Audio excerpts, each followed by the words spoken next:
নমস্কার বন্ধুরা, সুশীলার রান্নাঘরে আরও একটি পর্বে আপনাদের সবাইকে স্বাগতম। আমার আজকের রেসিপি পার্শে মাছের তেল ঝাল। দেখে নিন আমার আজকের ভিডিও। এখানে আমি 300 গ্রাম ওজনের দুটো পার্শে মাছ কেটে ধুয়ে পরিষ্কার করে নিয়েছি। এবার লবণ হলুদ মাখিয়ে নেব। দিয়ে দিচ্ছি আধা টেবিল চামচ পরিমাণ লবণ, আধা টেবিল চামচ হলুদ। মাছে এবার লবণ হলুদটা ভালো করে মাখিয়ে নেব।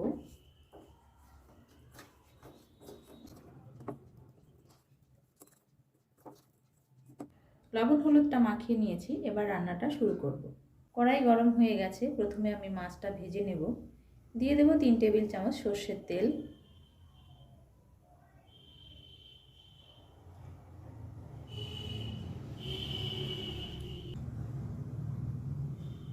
গ্যাসটাকে হাই ফ্লেমে রেখেই 3 থেকে 4 মিনিট মাছটা ভেজে নেব।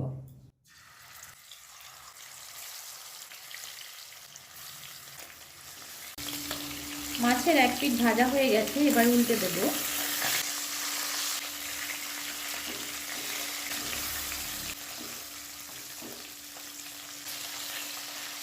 মাছটা ভাজা হয়ে গেছে, এবার একটা পাত্রে তুলে নেব।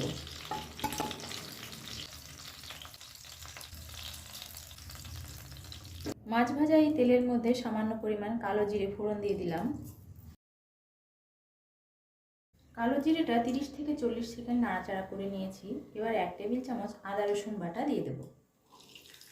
আদা রসুন বাটাটা গ্যাসটাকে লো ফ্লেমে রেখে 1 থেকে 2 মিনিট কষিয়ে নেব। লো ফ্লেমে আদা রসুন বাটাটা আমি কষিয়ে নিয়েছি। এবার 2 টেবিল চামচ জিরে বাটা দিয়ে দেব।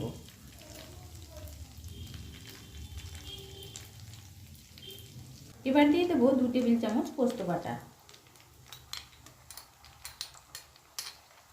দিয়ে দিচ্ছি 2টো কাঁচা লঙ্কা বাটা, আধা টেবিল চামচ শুকনো লঙ্কার গুঁড়ো, আধা টেবিল চামচ হলুদ। দিয়ে দেব মিডিয়াম সাইজের একটা টমেটো, সামান্য পরিমাণ একটু লবণ দিয়ে দিলাম। এবার গ্যাসটাকে মিডিয়াম ফ্লেমে রেখে 1 থেকে 2 মিনিট ভালো করে মশলাটা কষিয়ে নেব। মশলাটা কষিয়ে নেওয়া হয়ে গেছে, এবার আমি এর মধ্যে 1 মুঠো ধনেপাতা কুচি দিয়ে দেব। দিয়ে দিচ্ছি খুব সামান্য পরিমাণে একটু জল। আমরা সাধারণত মাছের ঝোলে ধনেপাতাটা নামাবার আগে দিয়ে থাকি, কিন্তু আমি মশলা কষানোর সময় দিয়ে দিলাম। ধনেপাতাটা দেওয়ার পর 1 মিনিট সময় ধরে লো ফ্লেমে আমি সমস্ত মশলার সঙ্গে নাড়াচাড়া করে নিয়েছি। এবার 2 কাপ পরিমাণ গরম জল এর মধ্যে দিয়ে দেব। এবার গ্যাসটাকে হাই ফ্লেমে রেখে ঝোলটা আমি 2 থেকে 3 মিনিট ফুটিয়ে নেব। ঝোলটা 2 থেকে 3 মিনিট ফুটে উঠেছে, এবার আমি ভেজে রাখা মাছগুলো দিয়ে দেব। এবার দিয়ে দেব স্বাদ মতো লবণ। লবণটা দেওয়ার পর মাছের ঝোলটা একটু নাড়াচাড়া করে দেব।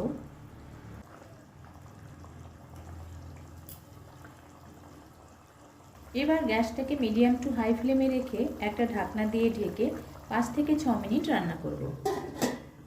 5 থেকে 6 মিনিট রান্না করে নেওয়ার পর আজকের পার্শে মাছের ঝোলটা একদমই তৈরি। এবার আমি নামিয়ে নেব।